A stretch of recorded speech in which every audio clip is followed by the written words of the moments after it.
संगनमामि संगनमामि और सभी संतों को वंदामि। मैं समण डॉक्टर जेपी सिंह अम्बेडकर जनपद रामपुर उत्तर प्रदेश से हूं और आज संघ का आदेश हुआ है कि मेरे को संघ का विस्तृत कॉन्सेप्ट प्रस्तुत करना है। तो साथियों, सर्वप्रथम तो मैं आपको आने वाले नव वर्ष 2025 की हार्दिक मंगल कामनाएं प्रस्तुत करता हूं। साथ ही आज हमारा शौर्य दिवस की भी मैं हार्दिक मंगल कामनाएं सभी समर साथियों को, पूरे भारतवासियों को प्रस्तुत करता हूं। साथियों, समर संघ का कॉन्सेप्ट रखने से पहले मैं यहां पे रखना चाहूंगा कि आखिर समर संघ की आवश्यकता क्यों पड़ी। हमने देखा कि जब बाबा साहब डॉक्टर बी आर अम्बेडकर ने बहुत ही अथक प्रयास के बाद और 4-4 बच्चों का बलिदान देने के बाद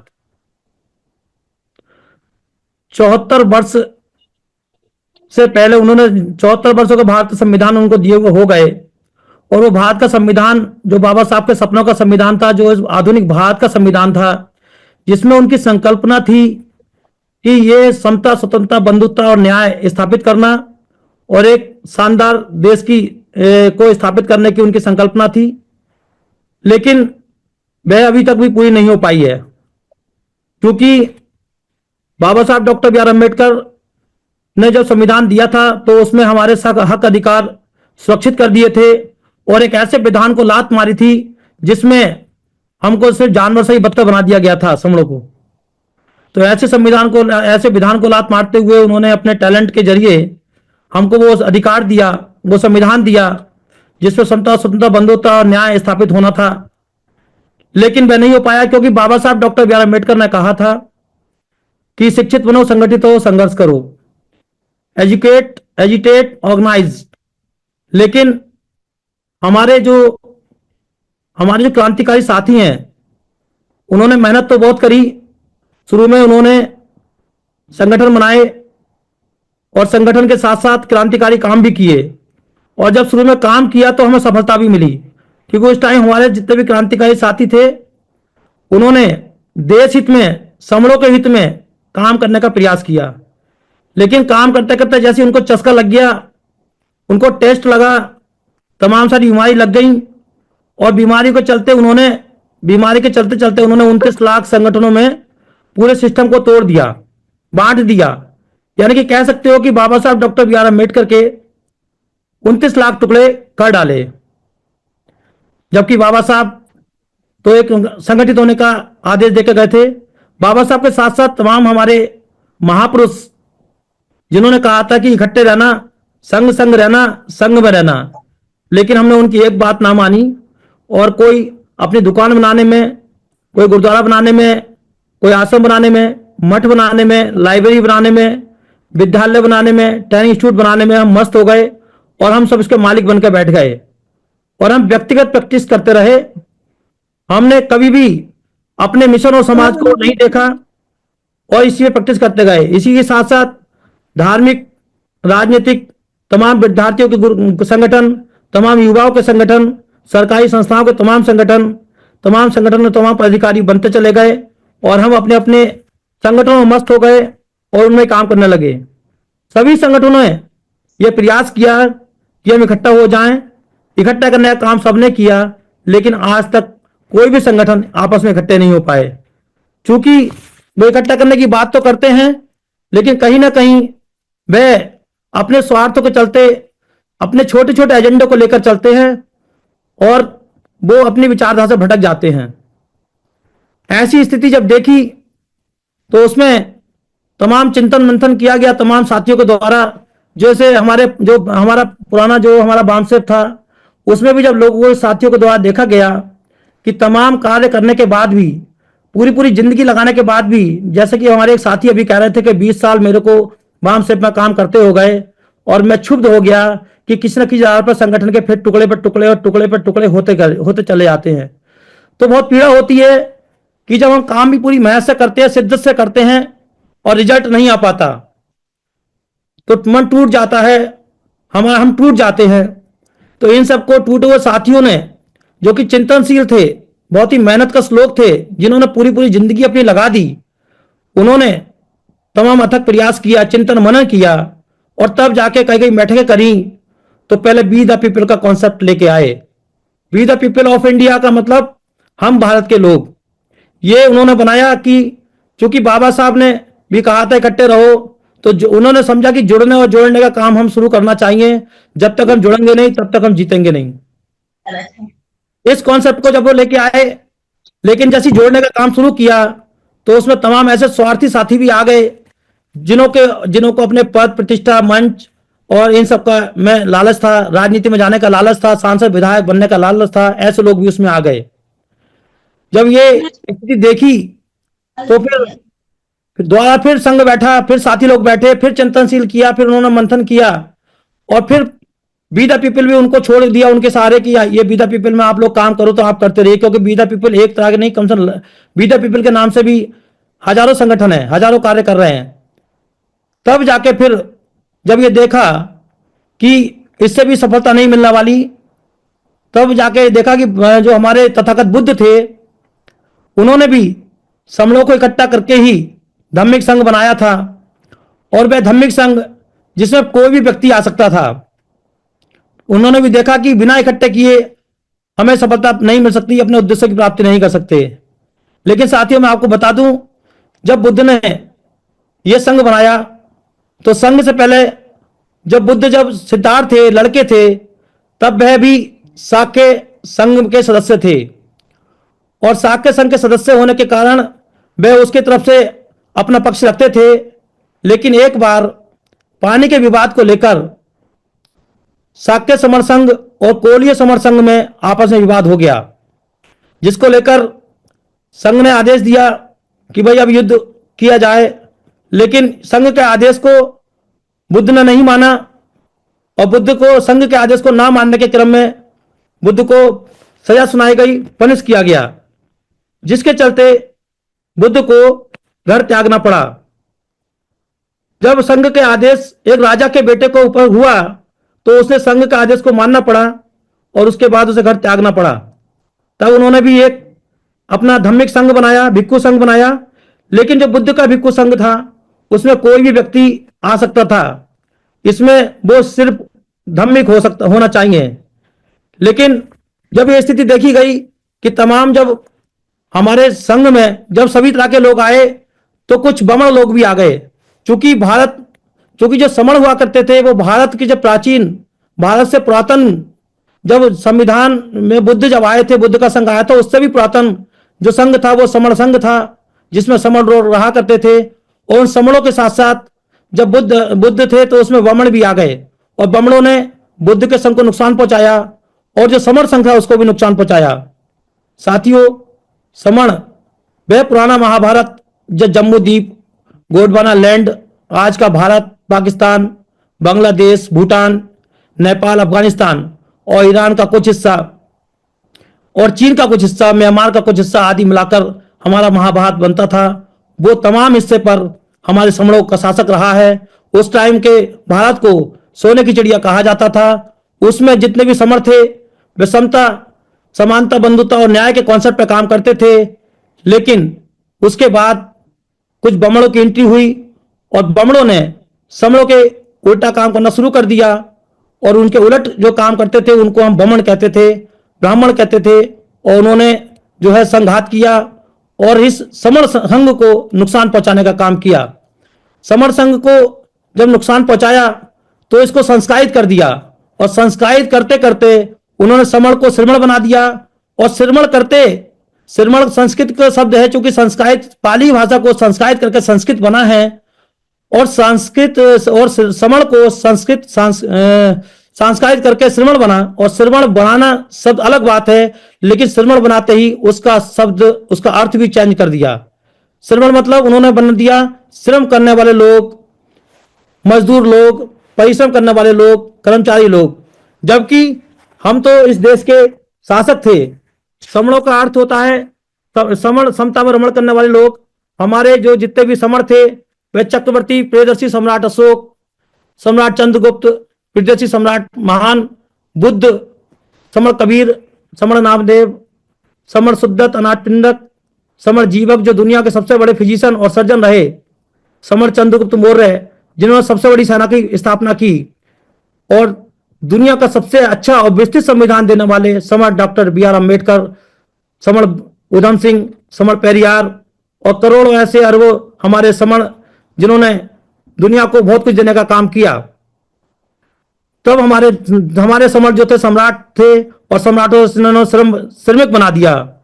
जबकि प्राचीन में हमारी सेना हुआ करती थी, हम ही समण किसान हुआ करते थे, समण ही राजा हुआ करते थे, समण सेनापति हुआ करते थे, समण व्यापारी हुआ करते थे, समण गुरु, समण शिकारी, समण डॉक्टर, समण इंजीनियर, समण वकील, समण, ये सारा सारा उल्लेख मैग्नेनिस्टीज की इंडिका जो पुस्तक है उसमें भी मिलता है, और जो बुद्धा की पुस्तक है धम्मपद उसमें भी मिलता है। इसके अलावा भी अन्य जगह पे इसके साक्ष्य पाए जाते हैं जहां से इसका संदर्भ दिया गया है। तो साथियों, इस तरह से हमारा जो समण जो थे बहुत ही विस्तृत थे, बहुत बड़े लेवल पर उन्होंने अपना काम किया और स्थापित किया अपने आप को। तो उसी चीज को चलते लेकर हमारे तमाम साथियों ने जब देखा कि इतना बड़ी हमारी संस्कृति थी जिसको संस्कारित कर दिया गया, हमारे तमाम तीज त्योहार हुआ करते थे जो कि नेचुरल हुआ करते थे, धार्मिक हुआ करते थे, लेकिन उनको उन्होंने सब संस्कारित करके उनका पूरा मनुवाद सिस्टम में कन्वर्ट कर दिया, सब संस्कारित कर दिया और सारा का सारा बेकार कर दिया। लेकिन जब इसको इसको एनालिसिस किया गया और देखा कि समस्या क्या है, इसको डायग्नोज किया गया, तो डायग्नोज करने पर हमारे साथियों ने पाया कि ये समर संघ के जो पुराना हमारा समर संघ था उसको पुनर्जीवित किया जाए। तो पुनर्जीवित करने का काम किया और एक संघ को पुनः स्थापित किया।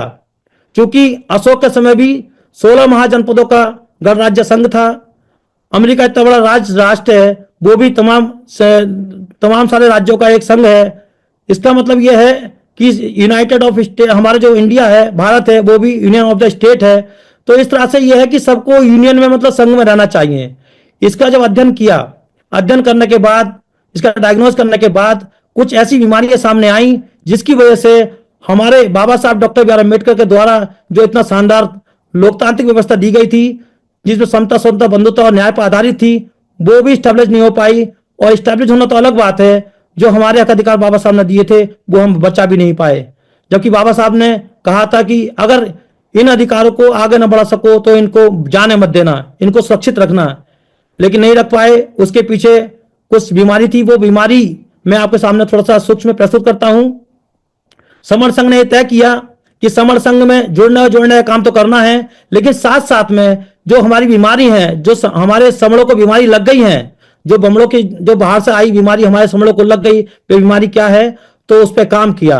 तो उस पर काम करने के बाद उन्होंने डायग्नोज किया और डायग्नोज करने के बाद उसके लिए मेडिसिन तैयार की। और वो एक तरह से जैसे कि कंप्यूटर में जो सॉफ्टवेयर डालते हैं तो उसके लिए एंटीवायरस तैयार करते हैं, वैसे ही हमारे समड़ों ने समर संघ के 10 गोल्डन रूल्स तैयार किए। वो 10 गोल्डन रूल्स जो है वो हमारे समर संघ की एक तरह से बैकबोन है, समर संघ की जान है। वो सुनहरे गोल्डन नियम, जिसको मैं थोड़ा सूक्ष्म में बताऊं चाहता हूं। जैसे कि केवल समर संघ ने देखा कि जब जब समण के अलावा अन्य लोगों को भी इसमें एंट्री करी, तब तब हमारे समड़ों को घात पहुंचा, समड़ों को नुकसान पहुंचा। तो जिसमें जो है समर संघ में केवल समण लोग ही एंट्री कर सकते हैं। समण मतलब समता में रहने वाले लोग, समता में रमण करने वाले लोग, जो बहुत ही कॉमन मन के होते हैं, जो समता, स्वतंत्रता, बंधुत्व और न्याय को पसंद करते हैं, ऐसे समण लोग ही इसमें आ सकते हैं। और इसके उलट जो विचारधारा के लोग होते हैं, जो प्रैक्टिस करते हैं, वो लोग इसमें नहीं आ सकते। यदि वो धोखे से भी आ जाए तो उनको रिक्वेस्ट किया जाता है कि आप यहाँ से इसमें से निकल जाइए, क्योंकि इसमें केवल और केवल समण आ सकते हैं। क्योंकि एक सामाजिक क्रांति का काम हम लोग कर रहे हैं, हम कोई धार्मिक काम नहीं कर रहे। तो इसलिए इसमें केवल हम समणों के कल्याण के लिए काम कर रहे हैं, तो इसमें केवल समण आ सकते हैं, इसमें किसी बमण की एंट्री इसमें नहीं हो सकती। अगली समस्या साथियों देखी गई थी, अक्सर हम सुनते भी हैं साथियों के द्वारा, कि चंदा। अक्सर हमारे लोग जो संगठन चला रहे थे, क्रांतिकारी काम कर रहे थे, वो काम करते करते वो अपनी विचारधारा से भटक गए और चंद के धंधे में लग गए। इतने बड़े स्तर पर उन्होंने चंदा इकट्ठा करना शुरू कर दिया कि जैसे कि एक साल में यदि वो एक रैली कर लेते हैं तो मानो कि उनके पूरे साल भर का उनका टर्नओवर काम कर जाता है, फिर उसके बाद उन्हें किसी काम करने की आवश्यकता नहीं रहती, इतना बड़ा काम कर जाते हैं।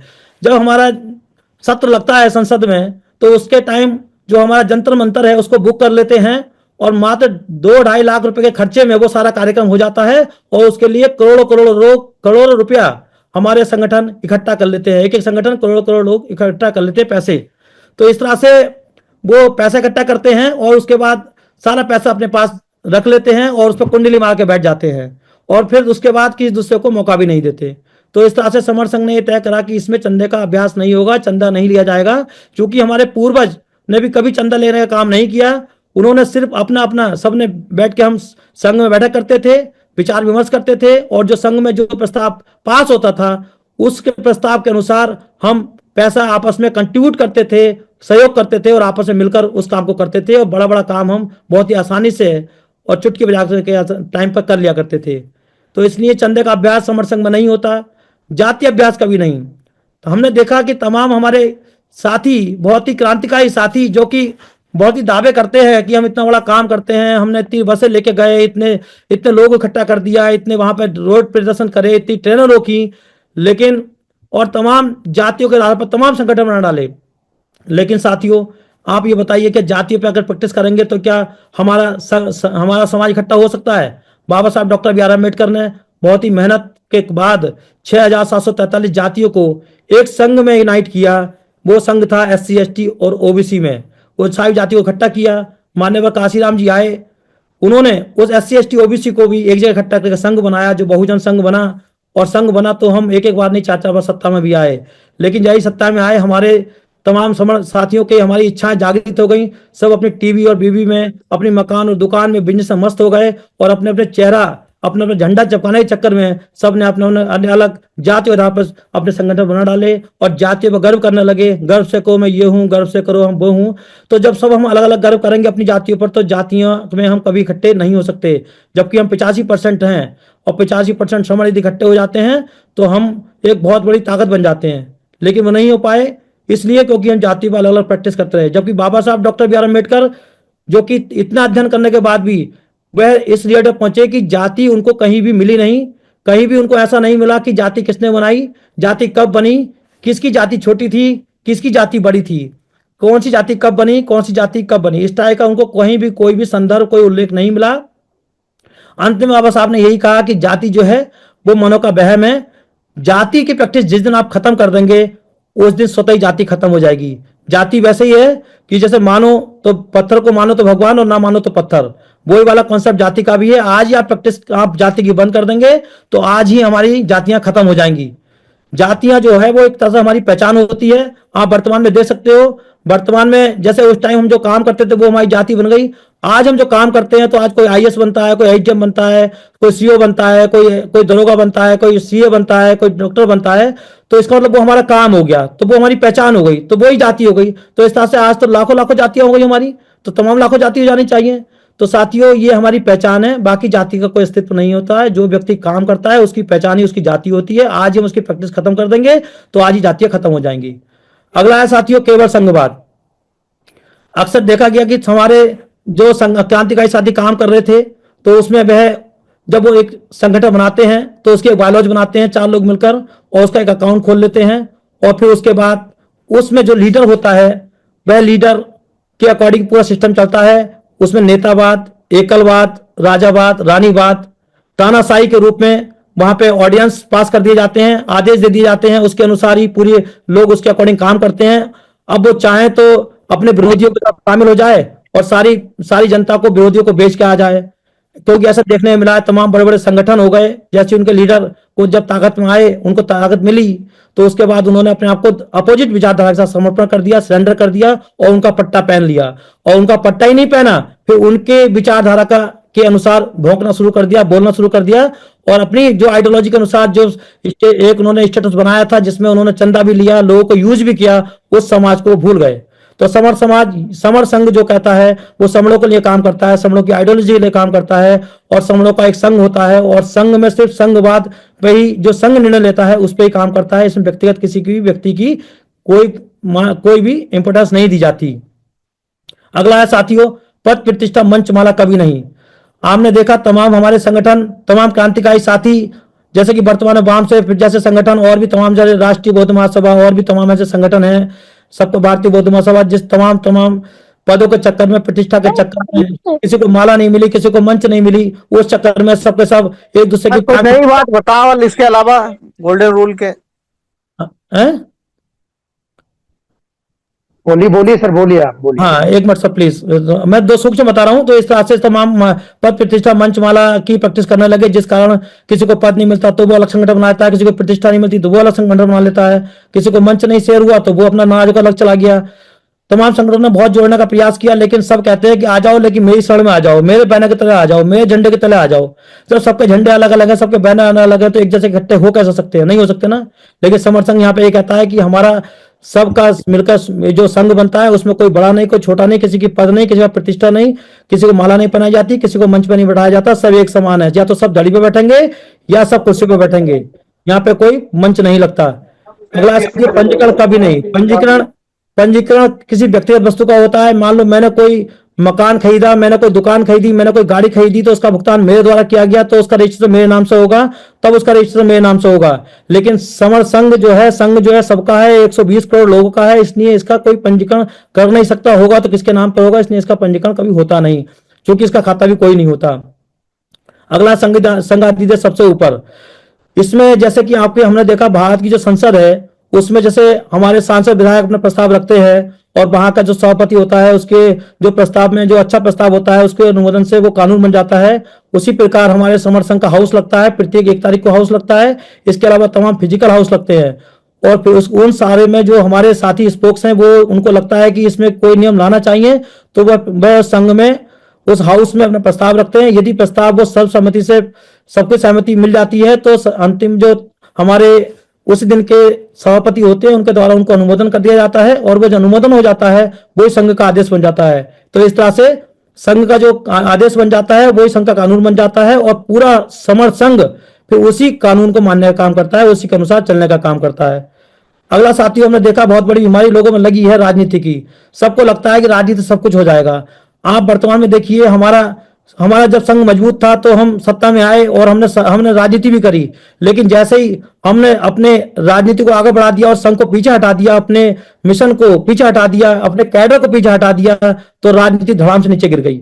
आज राजनीति का कोई अस्तित्व दिखाई नहीं देता दूर दूर तक। तो इस बात को हमें समझना होगा कि राजनीति मात्र समर संघ का एक हिस्सा हो सकता है, संघ का हिस्सा हो सकता है, लेकिन बहुत छोटा हिस्सा है राजनीति। संघ जब आपका खड़ा हो जाएगा, जब ये सबसे बड़ा संघ आपका बन जाएगा, बाबा साहब डॉक्टर बी आर अम्बेडकर ने कहा था भारतीय संविधान में कि आप 51% हो जाइए, तो आप जय कहेंगे वो आपका लागू हो जाएगा, संविधान आपके अकॉर्डिंग चलेगा।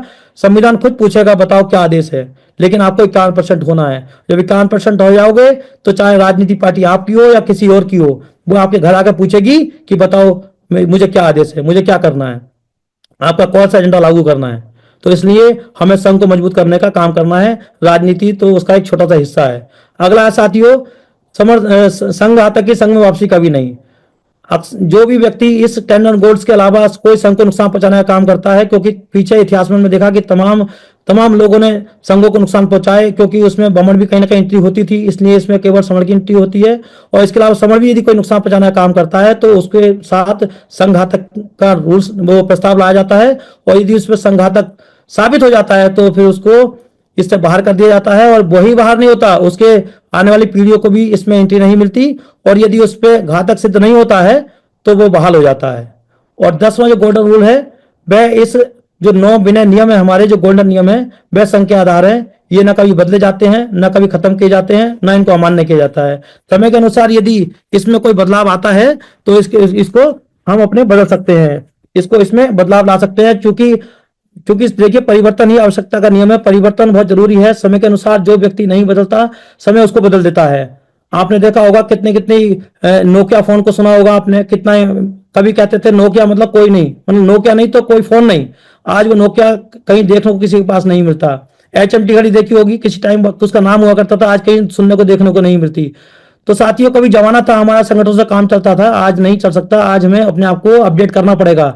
संघ को टक्कर संघ ही दे सकता है। संगठनों की प्रैक्टिस हमें खत्म करनी होगी, और ये संगठन जितनी हम इनको मजबूत करते जाएंगे, हमारा सिस्टम उतना ही कमजोर होता चला जाएगा, हक अधिकार उतने ही कटते और छटते चले जाएंगे। यदि आप चाहते हो कि हमारे हक अधिकार सुरक्षित रहे और हम मजबूत रहे, तो हमको संघ को मजबूत करना होगा। आज वर्तमान समय की मांग है। एक समय था जब हमारे पूर्वज के पास बैलगाड़ी भी नहीं हुआ करती थी, पैदल चला करते थे, लेकिन आज आज 200 किलोमीटर की 250 किलोमीटर की प्रति रफ्तार चलने वाली गाड़ियां हैं, यदि उनका प्रयोग नहीं करेंगे तो हम ग्लोबल में पीछे रह जाएंगे, ग्लोबलाइजेशन सिस्टम में हम पीछे रह जाएंगे। तो आज वर्तमान में हम यदि ग्लोबलाइजेशन सिस्टम में अपने आप को रन करना है और उनसे टक्कर लेनी है, उनके साथ फाइट करनी है, तो हमें उसके अनुसार ही अपने सेटअप को अपडेट और डेवलप करना पड़ेगा। जैसे कि हमारे जो सॉफ्टवेयर होता है उसको टाइम टाइम पे हम अपडेट करते हैं, वैसे ही आज अपडेट करने की आवश्यकता है।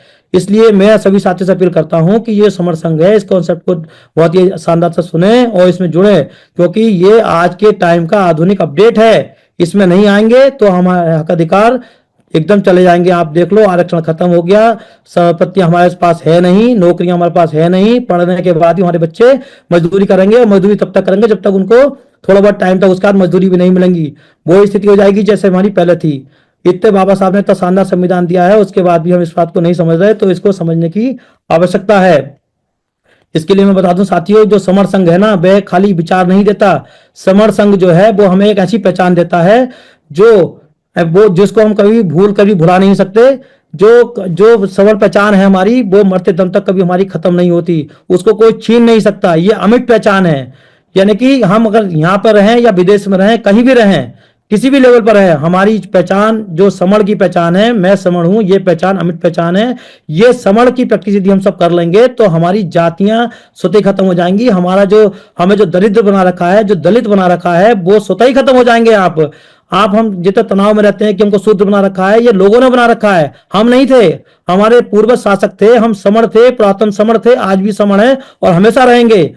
हमारे हमारे मतलब पति पत्नी की विचारधारा अलग हो सकती है, माँ बाप की विचारधारा अलग हो सकती है, परिवार के रिश्तेदारों की विचारधारा अलग हो सकती है, लेकिन हमारी पहचान अलग नहीं हो सकती। हमारी पहचान अमिट पहचान है और वो समण पहचान है जो कभी नहीं बदली जा सकती। इसलिए हमें अपने आप को गर्व करना चाहिए कि हम समण हैं, और इसलिए समण संघ से हमें जुड़ना चाहिए। समण संघ ये कहता है कि अपनी इस पहचान को इतनी विस्तृत कर दो कि भारत के प्रत्येक व्यक्ति के समण पर ये मैसेज पहुंच जाना चाहिए कि मैं समण हूं, और वो गर्व से कहे कि मैं समण हूं। यदि वो अपनी इस पहचान को अमिट पहचान बना लेगा तो उसकी सारी जातियों से मुक्ति मिल जाएगी, सारी बीमारियों से मुक्ति मिल जाएगी। ये संघ आपका बहुत मजबूत हो जाएगा, क्योंकि जिनके संघ मजबूत होते हैं उनके ऊपर कोई भी अटैक नहीं करता। वर्तमान में आप देख लो, सिखों के इतने बड़े बड़े मजबूत संघ है, उनके किसी बच्चे पर कोई अटैक नहीं होता। मुस्लिमों का इतना बड़ा संघ है, उन पर कोई अटैक नहीं करता। तो जिनके संघ मजबूत होते हैं उन पर कोई अटैक नहीं करता। उनके बच्चे आधी रात को भी निकल जाए तो उन पर कोई छूने वाला नहीं होता। और ना कि ये कि हम घटना घट जाए, कोई मर जाए, उसके बाद जाए और उसकी बॉडी पर हम अपने आप को भुनाएं, अपने झंडे को दिखाएं और मीडिया में भुनाएं। जैसे कि गिद्ध जो है, जानवर जब मर जाता है तो उसकी खाल नोच चले जाते हैं। उस प्रैक्टिस को खत्म करना होगा और अपने संघ को इतना सशक्त और इतना मजबूत बनाना होगा कि कोई भी व्यक्ति हमारे तरफ गलत नजर देखने से पहले हजारों बार सोचे कि ये समण लोग हैं, इनसे चक्कर में नहीं पड़ो, इनसे बचो। इसलिए साथियों, इससे जो है हमको मजबूत करना होगा। जुड़ने के फायदे बहुत सारे होते हैं। आपको मैं बता दूं कि समर संघ से जब जुड़ जाएंगे तो आपकी सुरक्षा हो जाएगी। कहीं भी देश के किसी भी कोने पर जाएंगे तो प्रत्येक व्यक्ति आपको हर जगह सहयोग के लिए खड़ा मिलेगा। व्यापार, आपको ही व्यापार करने के लिए भटकना पड़ता है, लेकिन जब आप इकट्ठे हो जाएंगे तो पूरे भारत ही नहीं बल्कि विदेशों तक आप व्यापार बहुत आसानी से और बहुत कम खर्चे में बहुत अच्छे से कर सकते हैं। एक दूसरे के शहर में आपकी जान पहचान हो जाएगी। कोई भी शहर आपके लिए नया नहीं होगा, सारे शहर आपके होंगे। अभी हम शहरों में जाते हैं, किसी भी स्टेट के किसी भी शहर में चले जाएं, हमें लगता ही नहीं कि हम बाहर शहर में रह रहे हैं, ऐसा लगता है कि हम अपने घर में रह रहे हैं। और साथियों, तमाम जो आज नौकरियों की तमाम समस्या आ रही है, जब हम समण इकट्ठा हो जाएंगे तो कोई समण हमारा बिजनेस करता है, कोई नौकरी करता है, कोई कुछ करता है, तो हमारे सारे हम लोग आपस में जुड़ जाएंगे तो बड़ा अच्छा अपना बिजनेस सेटअप खुद कर सकते हैं, कम खर्चे में कर सकते हैं। आपातकाल की स्थिति में, जैसे कोविड का आपातकाल आया था, तो हम सबके सब हम आपस में हम जो इकट्ठा एक दूसरे से संबंध बनाए हुए थे तो थोड़ी ताकत में थे। यदि हम इकट्ठे रहेंगे तो कितने से कितने बड़े आपातकाल आएगा, तब भी हम अगर जुड़े रहेंगे आपस में फोनों के माध्यम से भी, तो हम 11 और 101 111 और इस तरह से हमारी ताकत स्ट्रेंथ बढ़ती चली जाएगी। और तमाम अच्छी जानकारियां शिक्षा के संबंध में, रोजगार के संबंध में मिलती रहेंगी। और जो हमारी महिला बहनें हैं, जो क्या कहते हैं, जिनको बाहर निकलने का मौका नहीं मिलता, समर संघ के माध्यम से इतनी सशक्त हो गई हैं कि पोर्टल पर बहुत शानदार तरह से बोलती हैं, अपनी बात को बुलंदी से रखती हैं। और जिन इन हमारी बहनों को उन्होंने कमजोर साबित कर दिया कि बहुत कमजोर थी। मैं आपको बता दूं, जब समणों का शासक था तो हमारी जो बहनें थी उनका ही मातृत्व शासक था, हमारा मातृत्व, हमारा प्रधान देश था हमारा। और ये बहनों को जानबूझ के कमजोर बनाया गया, जिससे कि क्योंकि इनको डर था इस बात का कि बहनें ने यदि अपने अस्तित्व में आ गई और इन्होंने अपनी पूरी पावर में आ गई तो ये जो है, हाँ, ये हमारे हमको तहस नहस कर देंगी। इस डर के मारे उन्होंने बहनों को हमेशा दबा के रखा और आज तक उन्होंने मौका नहीं दिया। लेकिन समर संघ एक ऐसा संघ है, एक ऐसा प्लेटफॉर्म है जिन्होंने बहनों को 100% आजादी दी है, अपने आप अलग पोर्टल चलाने की आजादी दी है, महिलाओं को अलग विशेष मीटिंग करने की आजादी दी है और बहनें हमारी इस मीटिंग करती है और सशक्तिकरण होता है बहनों का। तो इस तरह से बहनों को हमारा बहुत फायदा है। और साथियों, मैं आपको बता दूं, इसके लिए जोड़ने के लिए हमारा जो क्या कहते हैं समर संघ है, उसके लिए एक सन्निपात का बाहुल का दिन होता है, क्योंकि हमारे समरों की एक प्रथा थी शनिवार के दिन इकट्ठा होने की, शनिवार के दिन मिलने की, और सप्तक दंड हम अपने साथ रखते थे और हर जगह जाते थे। और शनिवार के जैसे कि सोमवार से लेकर शुक्रवार तक हम लोग जो गतिविधि करते थे, जो काम करते थे, उस सब का एनालिसिस हम शनिवार के दिन बैठकर अपने संघों में बैठकर करते थे, परीक्षण करते थे, एनालिसिस करते थे, क्या काम करने की जरूरत है, किसने में कहां पे किसको दिक्कत हो गई, किसको बुखार आ गया, किसको जुकाम आ गई और किसको मदद कैसे की जा सकती है, वो सब एनालिसिस हम करते थे शनिपात बाहुल्य में, जिसको हमारे को उस दिन को हमारा मनुष्य दिन घोषित कर दिया। और सप्तक दंड जो हमारा लगते थे उसको भी उन्होंने मनुष्य बना दिया। तो साथियों, ये बमलों का षड्यंत्र था, हमें समझने की जरूरत है। हमारे इन बमलों ने हमारे को जाति में तोड़ा, हमारे संघों को तोड़ा और हमारे सारे त्योहारों को इन्होंने संस्कारित करके अपना त्योहार में कन्वर्ट कर दिया। हमारे सारे संस्कृति को इन्होंने, हमारी पाली भाषा को संस्कृत भाषा में कन्वर्ट करके इन्होंने अपनी तरफ मोड़ लिया। तो इस तरह से इतनी हमारे साथ षड्यंत्र किए गए हैं, लेकिन आज हम जाग चुके हैं, आज हम समझ चुके हैं, हमारा पुरातन संघ हमें हमारे हाथ लग चुका है। तो आज जरूरत है हमको इकट्ठा होने की, जुड़ने की और जोड़ने की। आज हम नहीं जुड़ेंगे तो निश्चित रूप से हम तो जितना हमारे पास जो अधिकार है वो तो है, लेकिन हमारे बच्चों के पास वो हक अधिकार भी सुरक्षित नहीं रहेंगे। इस बात को भी समझ लीजिए। अपनी आप व्यक्तिगत स्वार्थों को ताक पे रख दीजिए। बिल्कुल आप देश हित में, बच्चों के हित में, समण हित में, स्वयं के हित में, देश हित में, संविधान के हित में आप अपने संगठनों की प्रैक्टिस बंद कर दीजिए। आप संघ से जुड़ जाइए। जितनी जल्दी जुड़ जाएंगे उतनी जल्दी आपके हक अधिकार सुरक्षित हो जाएंगे, आप खुद सुरक्षित हो जाएंगे। जुड़ के जा सकते हैं। जुड़ने के लिए तमाम फिजिकल मीटिंग लगती है प्रत्येक जनपद में, प्रत्येक ब्लॉक में और प्रत्येक देश में, मतलब देश में भी लगती है, अलग कंट्रीज में भी लगती है और प्रदेशों में तमाम संडे को मीटिंग लगती है। आप कहीं भी मीटिंग में शामिल हो सकते हैं। इसके अलावा आज 1339 भी मीटिंग आज वेबिनार पे चल रही है। ये लगातार 5 मई 2021 से लगातार पोर्टल पर चल रही है। ऐसा आज तक कोई भी संघ नहीं बना जिसकी लगातार इतनी मीटिंग चली हो और इतनी सशक्त मीटिंग चली हो, लेकिन समर संघ में लगातार चल रही है, बिना रुके चल रही है और इसको कोई कोऑर्डिनेट नहीं कर रहा है। ये नेचुरल कोऑर्डिनेट हो रहा है। जैसे कि प्रकृति अपने आप में चलती है, वैसे ही हमारा संघ भी नेचुरल चलता है। जैसे कि सूरज प्रतिदिन निकलता है और अपने आप ही छिपता है, उसी तरह हमारे संघ की डेली मीटिंग्स होती हैं, डेली वेबिनार्स होती हैं, डेली लोग जुड़ रहे हैं और जोड़ रहे हैं और संघ डेली सशक्त हो रहा है। मात्र 4 साल अभी हुए नहीं है कि हमारा संघ देश नहीं विदेशों तक पहुंच गया। तो इसलिए समर संघ से सभी लोग जुड़े और संघ से मजबूत करें। और समर संघ की जो 1000 दिन की मुहिम चल रही है, 1000 दिन की जो कैंपेन है हमारे समर संघ की, मैं समण हूं, ये स्थापित करने की बात है। प्रत्येक जन जन तक मैं समण हूं का कॉन्सेप्ट पहुंचना चाहिए, हमको पहुंचाना है। समर संघ का कॉन्सेप्ट बहुत शानदार है, लेकिन ये कॉन्सेप्ट तभी शानदार होगा जब हम और आप अपनी अपनी जिम्मेदारी को समझ लेंगे और हम अपनी जिम्मेदारी को चलते हुए इसको ईमानदारी से अपने कर्तव्य और दायित्व का निर्वहन करेंगे। क्योंकि भारतीय संविधान कहता है कि कर्तव्य और ड्यूटीज और अधिकार तभी मिलते हैं जब अपने कर्तव्यों की आप पालन करते हैं। अपने कर्तव्य करेंगे तभी आपको हक अधिकार मिलेंगे। इसलिए साथियों, मेरा लास्ट में मैं यही सभी साथी से कहूंगा कि हमें इकट्ठा होना है। जैसे पहले इकट्ठे रहते थे वैसे आज इकट्ठे होना है। यदि आज हम विश्व स्तर पर अपने समर साथी सब इकट्ठा रहेंगे, इकट्ठा सोचेंगे और इकट्ठा विचार करेंगे, इकट्ठे कार्य करेंगे, इकट्ठा खर्चे करेंगे, इकट्ठा नियम बनाएंगे और इकट्ठे नियमों पर चलेंगे, तो कोई दुख हमारे पास आ नहीं सकता। और कोई दुख आ गया तो वो लाखों लाखों करोड़ों में बढ़ जाएगा, तो बड़े से बड़ा दुख भी बहुत छोटा हो जाएगा। इसलिए सभी साथियों से मेरा अनुरोध है कि आप सभी संघ में इकट्ठा हो जाइए। सभी इकट्ठा हो जाएंगे, सभी सुखी रहेंगे, आपका संविधान भी मजबूत रहेगा और आपका संघ भी मजबूत रहेगा। जिसके संघ मजबूत होते हैं, सरकारें उससे आकर पूछती है बताइए क्या आदेश है। तो साथियों, मैं अपने वक्तव्य को ज्यादा समय लेते हुए यहीं पर समाप्त करूंगा। मेरे वक्तव्य में यदि कोई मिस्टेक हो गई हो, कोई संवैधानिक बात हो गई हो, कोई गलती हो गई, तो उसके लिए संघ से क्षमा प्रार्थी हूँ। संघ मुझे माफ करे, संघ मुझे माफ करे। संघ नमामि, संघ नमामि, संघ नमामि। गर्व से को हम समण हैं, गर्व से को हम समण हैं।